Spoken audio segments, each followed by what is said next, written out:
I've been thinking a lot about roses lately, and not just because I'm a hopeless romantic. No, darlings, we're about to traipse through one of the most exquisite pieces of medieval literature, the Romance of the Rose. This 13th century French poem is like the 50 Shades of Grey of its time, but with more allegories and fewer poorly written sex scenes. So grab your illuminated manuscripts and let's saunter into this garden of earthly and not so earthly delights. Our story begins with a dreamer, because don't all good stories start with someone who's a little bit delusional? This guy falls asleep and finds himself in the garden of pleasure. Now, you might be thinking at Dr. Weinberg, that sounds like a euphemism for something naughty.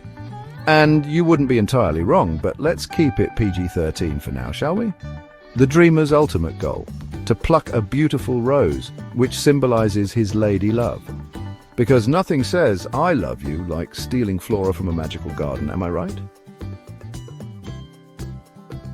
But wait, it gets better. Our love-struck dreamer can't just waltz up and grab that rose.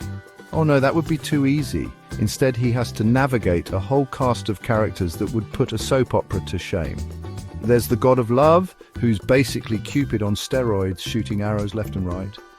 And then we have the old woman, who's like that aunt at family gatherings who's had one too many sherries and starts giving unsolicited relationship advice.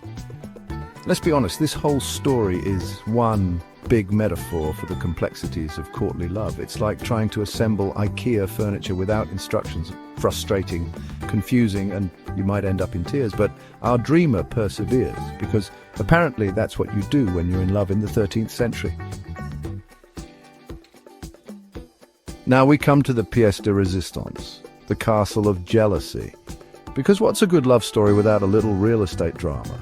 This castle is the final boss battle of our dreamer's quest. It's like trying to get the last piece of avocado toast at brunch, but the avocado toast is guarded by your own insecurities and trust issues.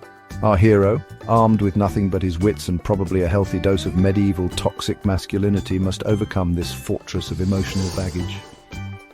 It's a struggle, darlings, but in the end, love conquers all. Or at least that's what the peace treaty at the end of the poem tells us. It's a bit like those happily ever after endings in Disney movies. Satisfying, but leaving you wondering about the therapy bills that'll come due in a few years. So my loves, the Romance of the Rose in all its thorny, petal-strewn glory. It's a tale as old as time. Boy meets girl, boy dreams about girl as a rose, boy fights allegorical figures to win girl's love. Tale as old as time, song as old as rhyme, Beauty and the Garden of Pleasure. Maybe Disney missed a trick there. But remember, whether you're a 13th century French poet or a modern-day lover, the course of true love never did run smooth. Now, if you'll excuse me, I have a date with my own allegorical figures. Ta-ta!